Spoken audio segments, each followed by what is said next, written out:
Hey everybody. I'm glad you guys are here tonight. We are finishing up a series we started this summer called Integrity. It's based on 1 Timothy 4:12. The short version of the story, there was a guy named Paul who had a protege, Star Wars reference, Padawan named Timothy, who he poured into. At this time, Timothy is pastoring a church. He's a very, very young guy. Paul is in prison, about to be beheaded, history teaches us, and he gives Timothy some really good advice. And there's a whole lot in 1 Timothy, you should read it. But in chapter 4, verse 12, Paul basically tells Timothy, hey, don't let anyone think less of you because you're young. In other words, just because you're basically, coming out of your teenage years or you're young, don't let people think that that's a hindrance to you. Don't look at it don't let people belittle you because you're inexperienced. And guys, that happens a lot. I'm sure you constantly have to deal with older people thinking there's no way he can do that. There's no way she can do that. Well, Timothy was probably dealing with that, and he's pastoring a church of a people a lot older than him. They got a whole lot more life experience than him, and it's intimidating. I know when I started off in ministry, it was like, all these people are 4 times my age. I mean, they are just so much older than me. I cannot tell them anything. And, it's a humbling thing. And he says, listen, don't let anybody think less of you because you're young. And then he says this, be an example to them. Don't just run your mouth, show them, live it. And he says, be an example. And so that is where Paul's camping out. Timothy, be an example. He's challenging you guys. He's challenging me even. Be an example. Okay, for Jesus. And we've been looking every week at if you're an example for Christ, what does that do? Okay, we looked at the first week, I shared with you guys that if you are an example for Christ, it actually glorifies Christ when you're a godly example. That God gets the glory for that. If you do it right. If you're doing it where you get the glory, you're not doing it right. If you're living for Jesus, the people are going to see Jesus and not you. Okay? So it glorifies Christ. It also reflects Christ. It shows the world a little bit of who Jesus is when you and I live as godly people in a very sinful world. We also talked about how being in a godly example demonstrates or it shows the love of God. Y'all, it's one thing to tell people Jesus loves you. It's another thing to show Jesus loves you. Big difference. And then, last week I shared that when you are an example, it actually reaches people.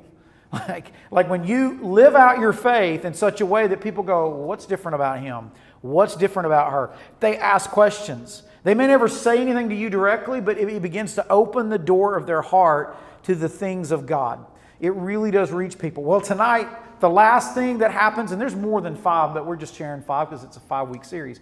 When you and I are a godly example, this is huge. It shows integrity. It shows integrity. The Bible repeatedly warns against being a hypocrite. And yet, what is one of the number one reasons people give for not coming to church? Bunch of hypocrites up there. Anybody ever heard that? Don't raise your hand if you've said it or thought it, okay? And here's the thing. They may be right. Sometimes we're very hypocritical. I believe in Jesus, and sometimes I go, why did I do that? Or why did I not do that? But here's the thing, and I don't want to get off on this too much. I don't know if you've ever had a bad experience with getting your hair cut, like you went to the wrong barber or stylist. Is your attitude if you went to the wrong person and your hair came out really weird and not what you expected to say, I'm never going to a hairstylist again? Is that your response? No, you find another hairstylist. Okay, hopefully one that just didn't come out of beauty school or whatever they call it, cosmetology school. So, but people don't do that with church. They go, the whole thing's junk. But y'all, reality is when you and I are godly examples, it shows integrity. It shows we're not hypocrites. It invites people to come in. When you and I live out our faith consistently and sincerely, it is a big, big deal. Look at what Paul said in Ephesians 5. Paul said, among you, talking to Christians, there must not even be a hint, everybody say hint, of sexual immorality. Okay? I spent a week in New York City. Zane spent the whole summer there. Zane told me there was 4 distinct smells in New York. Okay, these are not in my notes. I'm scared to go here, but I'm going to go here. Can you name them off the top of your head? You want to see if I can name them? Okay, one of them is garbage, okay? And you smell it, it's gross. Another one is marijuana, yeah, because people are smoking it. The third one is it poop? Is it sewage, body odor, okay? And the fourth one, which is the best one, is what, Zane? Really good food. Okay, so listen, you'll be walking around New York and you'll get a hint, a whiff of, oh yeah, they're doing that. It's just, you know what I'm saying? Listen, that's what this is implying here. Paul says this, listen, when people walk around you, there shouldn't be the odor of sin in your life. There shouldn't be a hint. There should not be a little corner of your life that people go, yeah, she's like that on Friday night. Yeah, he does that. He says there should not be a hint of several things.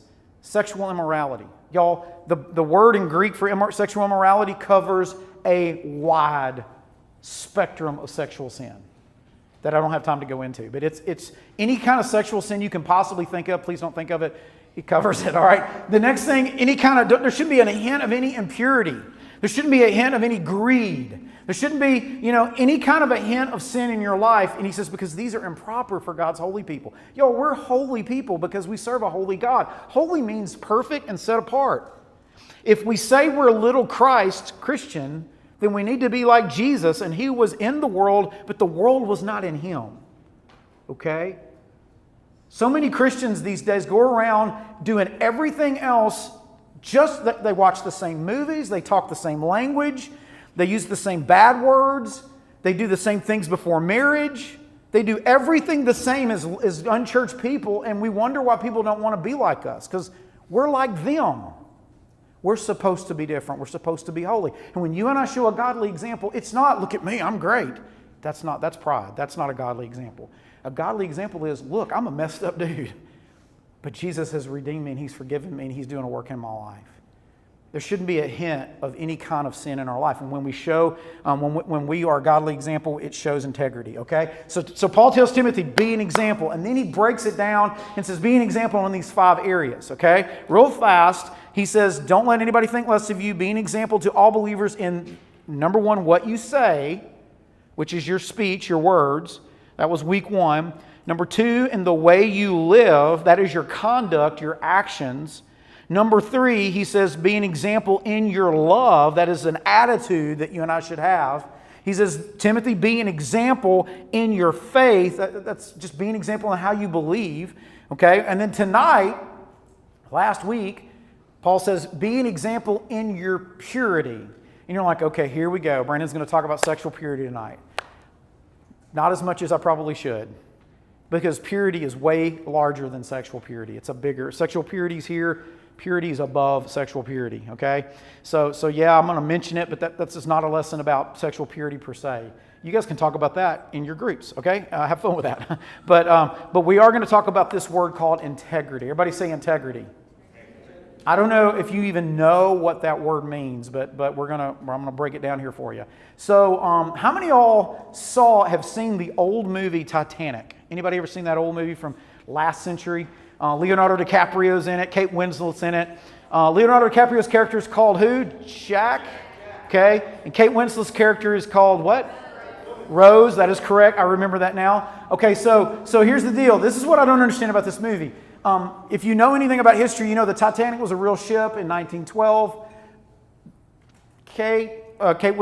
Jack and Rose may or may not have been real people, but they were based on real people. Who knows? But it was what if this is what happened? Young love. They met. Rich girl, poor guy. Whatever. Here's the thing. She says, "I'll never let him go, y'all." And what is the first thing she does? She lets him go and blows the whistle. Gentlemen in the room, let that be a lesson unto you, okay? I'm just saying. All right, I stepped in that. All right, anyway, here we go. Discuss that in your groups too. Okay, but let me talk about the real Titanic, not the movie. Everybody listening? They used to think that the real Titanic sank how? It hit a what? And it tore a big in the hull. It lost integrity. Okay, well, if there's a big hole in a ship's hull, it will lose integrity and it will sink. The Titanic was supposed to be unsinkable. Everybody bragged about it. Oh, this is an unsinkable ship on its first voyage. from England to New York, it sank. Scientists figured out a few years back, about the time the movie came out, they actually did this sonar thing and looked underneath the mud and the whatever, and they determined that it was not one big hole that sunk the Titanic. It was 6 little slits in the hole. And you're like, slits? What are you talking about? Like little gashes, not hole, little. What does that mean? It means small damage, even though it may be invisible to most, can sink not only a great ship, but it can sink a great person. You listening to me? Can big things sink you? Yes, but most of the time people sink in their character with the little things. See, the devil doesn't come at you with this big thing, he comes at you with this little thing. And these little here, nobody knows, little this, little that. No, it doesn't matter. Y'all, it does matter. It can sink the Titanic, it can sink you. Guys, we need to be people of integrity. And listen, I'm speaking tonight to a room full, including the guy speaking, of sinful, imperfect people. None of us are perfect. We've all screwed up. I know I have. Okay? This is not about being perfect. What this is about, Lord, who's driving your life? Are you driving it? Is the world driving it? Is your buddy driving it? Is your girlfriend driving it? Your boyfriend driving it? Or is Jesus driving it? That's what it means to be a person of character and integrity, where your heart is not divided. It's focused on Him. And when you do mess up, there's a different response to I'm sorry I got caught, or I'm sorry, it's repentance. It's God, I messed up. I don't want to be like this. So don't beat yourself up too bad, but reality is this. Listen, it's not the big things usually, it's the little things. So what in the world does integrity mean? Integrity means this. It means whole or undivided. That's what integrity means. If you've got integrity, you're a whole or undivided person. Integrity comes from the word integer. Anybody, any math fans out here? Okay, we'll pray for you. Anyway, but if you know what integer is in math? Integer basically is any whole number. An integer does not have a decimal or fraction associated with it. Y'all listening? It's not divided. So when you have integrity, listen to me. Everybody look at me for a second. When you have integrity, there's not a 1.2 version of you. There's just you. Your life's not compartmentalized. Your life's not a pie where you've got the church you, and then you've got the cheer squad you, and then you've got the you over here that does this and the you over here that does that. You see what I'm saying? You're the same person no matter where you're at. Yeah, it may be a little different, but you don't put on one face here and one face here and one face here and one face here. You don't compartmentalize your life. You don't have a box for church and a box for school and a box for home as far as your character goes. I get that those are different environments and we do different things. I totally get it. You may like some of those more than the others. That's not what I'm talking about. I'm talking about, are you the same person in each one of those? Are you here tonight raising your hands, singing to the Lord, but raising something else Friday night? Okay? I don't know if I can say it any blunter than that. And that's what the world tells you you're supposed to do. Well, all Christians are like that. Do you think Jesus is like that? There is no little corner of Jesus' life where He was one way with one group and He was a totally different hypocritical person with the next group. He was who He was, whether they liked Him or didn't like Him. He was His Father's Son, and it cost Him His life. It did. People didn't like it. Y'all, integrity means that I'm whole. There's no fraction of my life that's shady. We're going to look for just a few minutes at 2 verses from a psalm that a dude in the Old Testament named King David wrote that is all about integrity. All about being, and it gives us 3 layers of integrity from this verse. King David was a man after God's own heart, but he also committed adultery, committed murder, and did a lot of other crazy, dumb things. He was a sinner, okay? I want everybody to look at Psalm 24. It's on your handout. This is what it says, real fast. David asks 2 questions. He says, who may ascend the mountain of the Lord? Who may stand in His holy place? Okay? And then he says, the one who has clean hands and a pure heart, who has not appealed to what is false, who has not sworn deceitfully. So look, this psalm starts off with David asking 2 questions that nobody in this world is probably asking tonight. Maybe you've never even thought of it. He's saying, hey, who could possibly stand or go up to the mountain of God? Now, that's question one. Who can go up to the mountain of the Lord? And you're like, well, what in the world is the mountain of the Lord? We're not exactly sure. There's several options. One could be Mount Sinai. Anybody? What happened on Mount Sinai, Bible scholar people? Moses, this is before David, God gave Moses what at the mountain, top of the mountain? He gave him the 10 Commandments. It was a holy mountain. Only Moses went up. Everybody else said, we're too scared to go up. You go up for us. You be our prophet. You be our go-between. So Moses did. God would speak to Moses. Moses would come down the mountain. The people were sinning and doing crazy stuff. And Moses slammed he's mad. He slammed it. So he had to go back up, and God had to write a second copy of the thing. It's in the Bible. You should go read it. Read it in Exodus. It's there. So it could be Mount Sinai, where God gave us the word, the law, the Torah, okay? The mountain of God may also be another mountain called Mount Zion. Anybody know what happened on Mount Zion? Anybody? That is where the temple is located. And David's, it was going to be. Solomon built it after David died. But it's the place where God shows up in a building at that time. And it had sections. It had the outer court of the Gentiles. You're a non-Jew. It had the inner court of just the Jews. And by Jews, we mean just the men who were Jews. And then it had the inside part, which was the Holy of Holies, where the Ark of the Covenant was. And only one day, and there was a curtain of veil that separated the Holy of Holies from the rest of the temple and the world. And only one day a year could one man go in there. It was the high priest on the day of Yom Kippur. He would go through the curtain. He would wear a bell. Sometimes they'd tie a rope around him, because if you slipped up and did the wrong thing, the holiness of God would just consume you and you would die. And when the bell stopped ringing, well, we lost another one. I mean, that is the holiness of God. Like, God is not just some dude. He's not your BFF. I'm just telling you. Does that mean God hates me? No. He's holy, y'all. You don't just stroll up to God like you think you might. He is absolutely holy. David says, who in the world can go up on the mountain of God? Not. And then he asks the second question nobody's asking. Here's the second one. Who may stand in his holy place? The holy place, could be the temple. It could be the burning bush where Moses was standing there and God was speaking to him. Wherever God is. Who can just stand in the presence of God? Listen, the questions that we're asking? What can I get away with? How far is too far?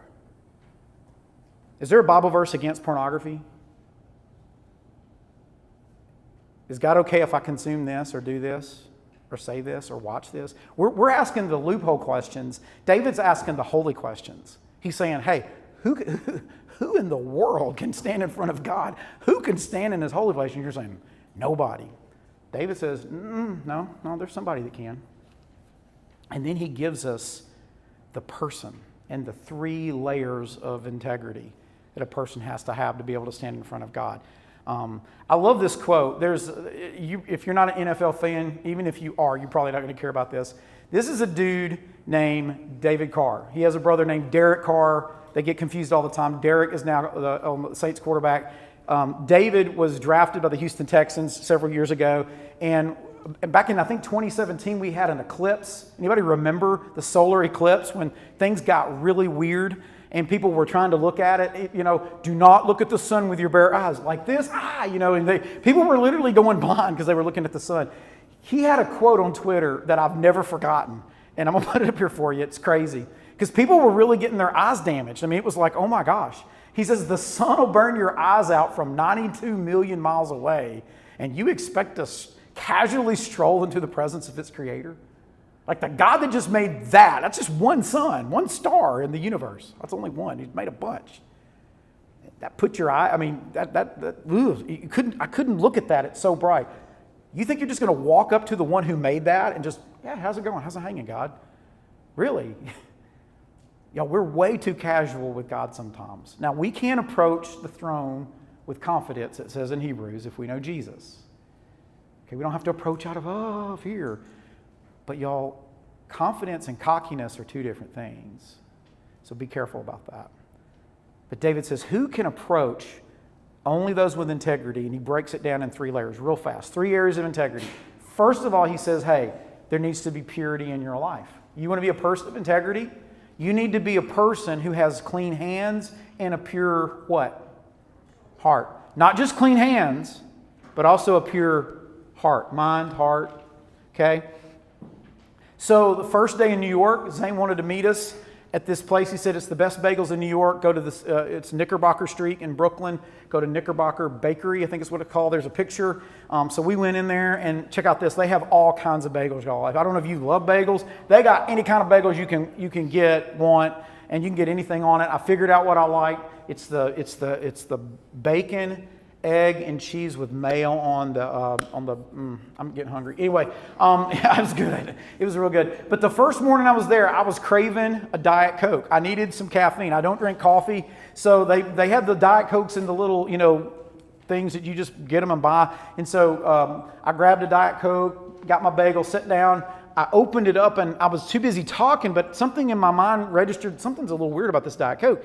And I didn't hear the you know what I'm talking about? When you open it up, the pressure and it kind of fizzes or whatever. I didn't feel that, but I was too busy. It's in New York and, all that kind of stuff. And so I'm sitting there and I'm drinking it and I take a drink of it and it's just kind of weird. And I'm taking another drink and it's kind of weird and it hit me. Somebody had opened up this Diet Coke and had taken a drink out of it and put the lid on it and put it back in the refrigerator. So I don't know that I can go on. I mean, I'm just like, I'm a germaphobe, y'all. I'm a bad germaphobe. Like lather me down in Germex, like, ugh. And I was like, half of New York is in this place. I mean, just, And you know what's even worse than that? One of the Oreo cookies that you guys ate, we dropped it in the toilet before the game and we just put it in the bag. So I'm sure it's fine. Okay. Everybody good? Gage, you good? Where are you at? Gage has been practicing. I don't know what that was. Anyway, I'm teasing about the Oreo cookies. They're fine. But y'all, purity is important. You don't think, our culture says it's not, it doesn't matter. It is super important. It's important to God. And it's important, if you want to live an abundant life, purity is a big deal. And again, this isn't a message on sex and whatever, but I'm going to tell you something. I'm going to go ahead and just tell you this. Purity paves the way to intimacy. Okay? That is a grown-up statement. Purity paves the way to intimacy. You want to know what damages intimacy between you and your spouse? Impurity. The devil knows it. That's why he attacks you. Guys in particular. Ladies too. I mean, anything impure, man, it's not good. David is saying in this psalm, listen, who can stand in front of God? Who can go up on the mountain with the Lord? Those who have not only a pure heart, but also clean hands. So guys, clean hands is outward purity. Pure heart is inward purity. Okay? You need both. Sometimes we want to clean the outside of the cup and say, look at me, I'm great. But the inside's messed up. You know what's going to happen when the inside's messed up? It's going to affect the outside. So one day, Jesus' disciples went to eat. The religious people of the day, the Pharisees, the keepers of the law, noticed that no one washed their hands. Do you know in Leviticus, it says you need to wash your hands. Leviticus contains like hygiene, practices. Wash your hands before you eat. Well, they broke the law because they didn't wash their hands. And Jesus is supposed to be the Son of God, and he let them break, who or whatever. And so the Pharisees come to Jesus and they say, hey, we just noticed that nobody in your little religious group who says they know God did what God told them to do. That's written down on a scroll in black and white. You better wash your hands. And Jesus looks at him and goes, really? You guys are going to tell me this? And look at Jesus' response. Check this out. Jesus says, guys, don't you realize that whatever goes into your mouth passes into the stomach and is eliminated? Yep, Jesus is talking about pooping. There it is. And then he goes on and he says, but what comes out of the mouth comes from the heart, and that defiles the person. Now let me stop here. Jesus is like, y'all are concerned about what they're putting in. You should be more concerned about what's coming out. You got the direction thing mixed up. It's not the poop coming out because they ate and they had dirty hands. It's the poop coming out of your mouth because your heart's jacked up. That's what he's saying. Now you know why they wanted to kill him? They didn't like that. And he goes, listen, from the heart come evil thoughts. Murders, adultery. Y'all, murder doesn't start when somebody shoots somebody or kill or stab somebody or whatever, poison somebody. Let's don't get too creative, Brandon. Okay, but whatever. I mean, it doesn't start out there. It starts in here. He says, from the heart come murders, evil thoughts, sexual immorality. It doesn't start in the bedroom or in a hotel somewhere or in the back of whatever. It starts in your heart. He says, false testimony, slander, they come from inside. He goes, these are the things that defile a person, that mess you up. He goes, eating with unwashed hands doesn't defile you. Yeah, you might get sick, but we're talking about physical sick, not spiritual sickness. You might be messed up temporarily, but he's talking about things that'll mess you up eternally. See how our focus is? See, and I'm just telling you guys, we are so good about camping out. I'm going to talk Sunday night about criticizing, and we're all guilty of it. All of us have done it. I've done it. You've done it. We've all done it. Criticism blinds you to your own sin. You know that, right? They couldn't see it. They couldn't see it. Jesus is like, look, it doesn't matter what you're putting in. It matters what's coming out. Listen, write this down. If you want to change the outside, address what's on the inside. You want clean hands? You need them. Start with working on your heart. Start with the heart. Don't blame them for it. Look inside and go, okay, what's messed up in here? Why did I go there? Why did I say that? Why did I cross that line?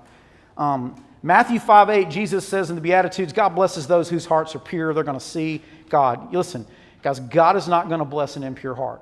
It doesn't mean He doesn't love you. It doesn't mean He's mad at you or He hates you. But He's not going to bless sin. He's just not. Just like if you've got pride in your life, He's not going to bless that. God is against the prideful, and He gives grace to the humble, the Bible says. Your heart matters. If you want to see God, if you want to, be close to God, have a pure heart, pure motives. And maybe you need to ask God, God, give me a pure heart. Forgive me of the junk in here. All right? So, David says, who can go to the mountain? Who can stand in God's presence? Those with clean hands, pure heart. Okay? Second thing, and that is purity. Second thing, David says you have to have fidelity, which is a word we don't use a lot. Unless you work for, I don't know if Fidelity is a bank or an insurance company, but it's some company you see, usually during college football. Come with us, Fidelity, So Fidelity. And David says, hey, don't appeal to things that are false. Like people that don't appeal to false things can stand in God's presence. Y'all, fidelity means to be faithful and loyal, to not devote yourself to anything or anyone but God. That's what fidelity is. When you think of fidelity, think of the word faith, loyal. When I think of faithful and loyal, I think of man's best friend. Not cats. No, but that is of the enemy. Okay. No, dogs. Okay, dogs. And if you hate dogs, it's fine. I get it. But usually dogs are good. There's some bad dogs. I've got one. And I love him, but he's a mess. But listen, I want to tell you guys a true story. And I'm not here to twist your heartstrings a little bit if you're a pet lover. But this really happened. This is a real story. There was a dog named Fido, and his master went out to go walking in the woods on a trail or whatever. He gets out of the car, locks the car. He tells Fido to sit. Fido was a great dog. If he told Fido to sit, Fido would sit and not move an inch until he got back. He told Fido, he heard a commotion way over here, and he said, hey, Fido, stay, sit. Fido, sit. Show a picture of Fido, everybody. This isn't really the Fido. I just pulled something off the internet, but we're going to say that's Fido, okay? But the dog sat. The dog just sat right there. The guy went off and heard somebody screaming, and the next thing you know, this is what happened. Yeah, forest fire.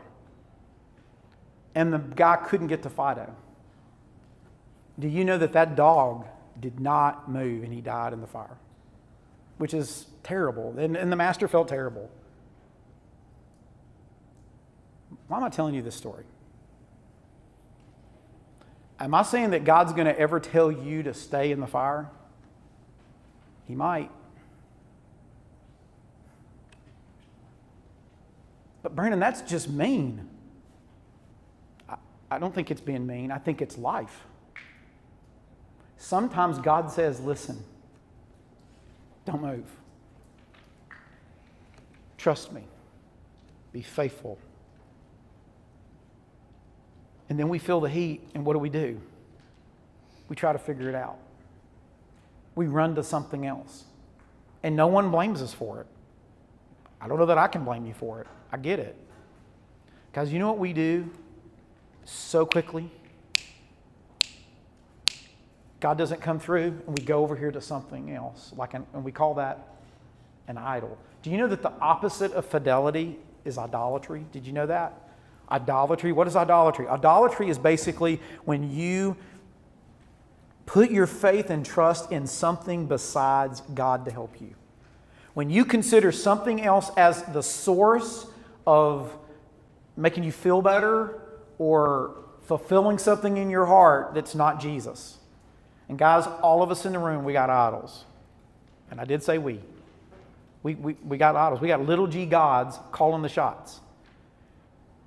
You know, we sing about Jesus dying for us. He was the son of suffering. He was rejected and despised, and he died for us, and that is totally true. And yet we leave that behind as if it's just not enough, not good enough. It's not good enough.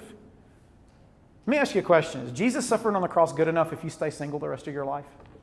Is it good enough? Or you don't get that job? Or you never get rich? Or you never win the popularity thing? Or make the cheer squad? Or whatever you want to fill in the blank. Is he enough? Because we act like he's just not enough. It's Jesus plus the other stuff. Is either God enough or is he not enough? Y'all, the opposite of fidelity is idolatry. Tony Evans, a pastor in Dallas, says this: idolatry is the most disgusting of sins because all other sins come from it. He goes, idolatry is defined as any person, place, or thing or thought we look to as our source. It's anything in God's kingdom that competes with God himself. And we got him. David in this psalm is saying, look, the person that can stand before God, who has integrity, isn't just pure, but they are faithful. They don't run when things get tough to other things. They don't just drop God like a bad habit when it's not convenient. Or they're all about God at camp, but now it's school starting, so God, I ain't got time for you. That's not being faithful. 1 John 5:21. Look at what the Apostle John tells Christians. I love John. He's an old guy when he's writing this. He's on the island of Patmos, and he's in prison, and he says, hey, little children, because he's an old guy. Hey, little children, little believers, okay? Guard yourselves from idols. You might want to circle the word guard. Guard yourself. We all are susceptible to it. Guard yourself. Look at what the Apostle Paul said in 1 Corinthians 10:14. When it comes to idols, he says, hey, my dear friends, flee from idolatry. Like Forrest Gump this thing. Like go in the other direction. Like run as fast as you can. Like you're in the movie Twister and tornadoes are going to kill you. Okay, go. Don't even play around with it. And then he says in Colossians 3:5, he says, listen, I'm going to go a step further. Don't just run, kill it. Put it to death. Anything in your earthly nature, sexual immorality, impurity, lust, evil desire, greed, which is idolatry. Y'all, we flirt with these things all the time and we get applauded for it. Paul's like, don't let that, there shouldn't be a hint of that in your life. Run from it.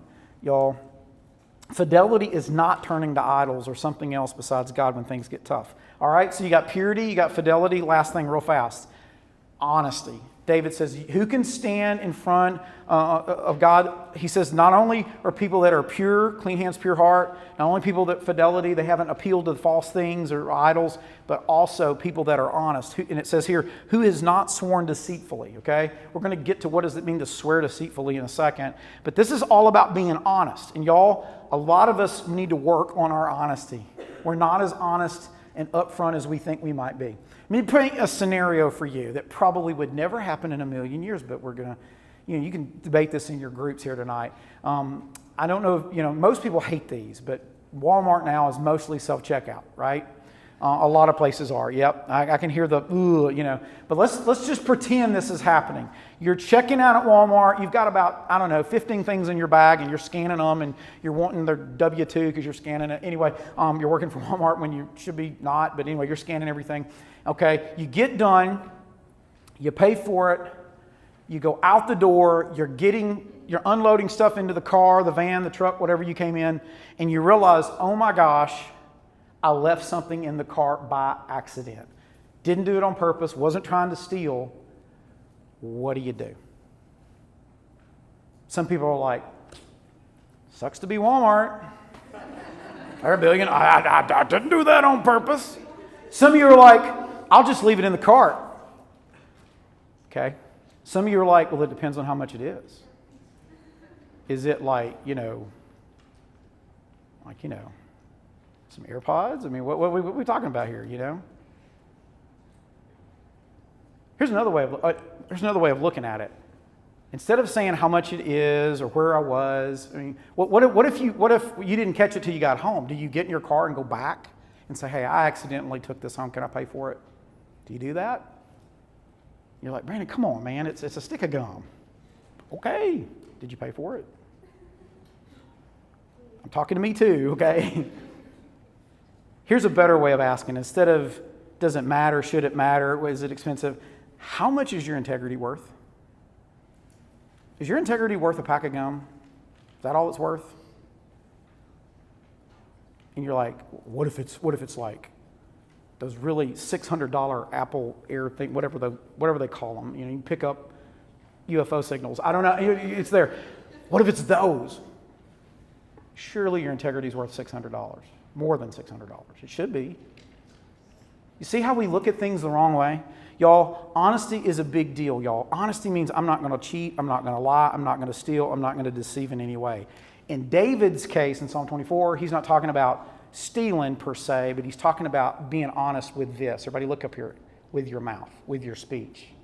He's saying people that can ascend to the holy hill of God, that can go stand in His presence, they are people who have not sworn deceitfully. So real fast, here's some things to think about, okay? You know this, but I'm saying it again for you. Don't lie. Stop lying. Stop telling half-truths. Stop exaggerating. Just tell the truth. Well, what if it's, how do I look in this dress? I'm not going to go there. All right. Don't lie, though. Seriously. Proverbs 12:22. Lying lips are detestable to the Lord. Y'all, the word detestable is a strong word. God hates liars. And He hates lying. Stop it. He says faithful people are His delight. Listen, tell the truth. What if I get in trouble? What's your integrity worth? Maybe you need to get in trouble. Maybe it's time you got in trouble. Maybe you do need to get caught. Maybe getting caught is the best thing that could ever happen to you. Big picture. It sucks today. It's going to suck for a year or two or however long, but it's the best thing for you. Is God bigger than that? I mean, yeah. So don't lie. Here's another thing. Honest words, you know. Avoid flattery. We are in the deadgum South, and the South has a problem. They are fake as a $2 bill or $3 bill. Excuse me, $2 bills are real. Okay, but they're fake. They're fake. Avoid flattery. When you're like, what is flattery? What does that mean? Okay, gossip is saying something behind somebody's back you would never say to their face. Flattery is saying something to somebody's face you would never say behind their back. You just lying to them. Oh man, you're like the best, when they're not. You don't have to say they're bad. Just don't lie. Your words need to be real and sincere, not ugly or hateful. He says this, Proverbs 26:28, a lying tongue hates those it crushes, a flattering mouth causes ruin. Don't avoid flattery. Here's a third thing. Y'all, your generation needs to get this. Y'all are doing this. I see it all the time. And I don't think you're meaning to lie. You're just hoping you can do it, and you say the thing you think everybody wants to hear. Listen, stop making rash promises. Stop writing checks with your mouth that your life cannot cash. Just don't write the check. Just don't say it. Just don't make the promise. Maybe you really want to make the promise. Well, don't do it. If you can't, you don't know. Don't make rash promises. Jesus said this in Matthew 5:37, let your yes be yes and your no be no. Anything more than that's of the evil one. Y'all, people need to believe when you say I'll be there that you're actually going to be there. That when you're not, it is the exception, not the rule. So just don't make promises you can't keep. And here's the other thing. And some of you may need to do this. This may be why you came tonight. You need to ask God for help with your words. Okay? Psalm 122 verse 2 says, Lord, rescue me from lying lips and a deceitful tongue. God, help me. So guys, what do you do if you've messed up? Here's what you do. You do what David did. The guy that wrote the psalm, who can stand on God's holy mountain or go up to God's holy mountain, who can stand in a holy place? What do you do when you mess up? David committed adultery and then had the husband that he, cheated on his wife with, had him put to the front of the battle lines and killed. And then he swooped in and married Bathsheba because she was pregnant with his child. And he would have gotten away with it if God hadn't have told the prophet Nathan, David did this, go talk to him. And Nathan had to go confront the king, and I bet Nathan was scared. He was so good, they named hot dogs after him. It was great. Anyway, bad joke. But Nathan did. He said, David, you're the guy. You are the one that did this. And David said, you're right. I did. I'm wrong. And so if you want to see what it looks like for somebody in a leadership position who has fallen and lost their integrity, how do you respond? How do you do when you fail? Read all of Psalm 51. David never says, restore my salvation. He didn't lose it. He says, restore the joy of my salvation, because that's what he lost. He didn't lose his relationship with God. He lost his fellowship. But I want to show you what David says. He says, God, would you create in me a clean heart? Would you renew a steadfast spirit within me? You know what steadfast means? Fidelity, faithfulness, true, honest, pure. I want everybody to bow your heads for just a minute. We're not going to play a song because we don't have time. But I just want you to bow your head. And y'all go ahead and dim the lights. And I want you just right now in this moment, I'm going to stop talking. Go before God in your heart and say, God, what do you want to say to me? Maybe you need to just tell him, God, I'm sorry. Create in me a clean heart. Renew a steadfast spirit within me.